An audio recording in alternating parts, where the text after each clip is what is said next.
First, what makes a teacher a good teacher? Around this time of year, we actually get to give feedback on how well my teachers are doing at the university. This is often a rewarding time of the year because for all my bad teachers, I've just been itching to carp about them. Unfortunately, I can't really write any suggestions for them. I have to fill out circle by circle how satisfied and dissatisfied I am with certain aspects. Perhaps does the trick, but it by no means actually gives a good, clear picture on how well your teacher is doing. Had somebody come into the class acting like a student, and you paid them to actually just sit in the class most of the year just to get a good grasp on how the class is going. But who likes teaching with video cameras? You know, I don't like the feeling of knowing that I'm being watched. It'd have to be a secret video camera.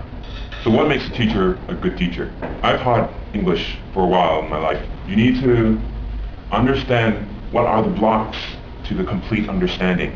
A lot of time you can explain something, but there's still a block that that person doesn't really understand what you're saying.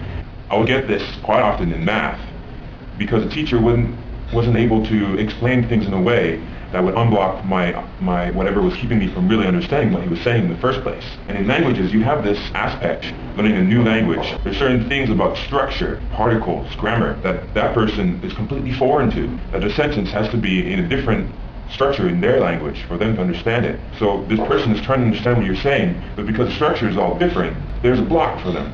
They can't get it. You need to explain even deeper detail how exactly the structure is different for them to be able to unlock it, for them to be able to put the pieces of the puzzle together. And that, to me, is what makes a great teacher. And a teacher who does that will often take pieces that you already know and use those pieces to fit into other pieces, so you have this connectivity of things that you've learned connecting with each other.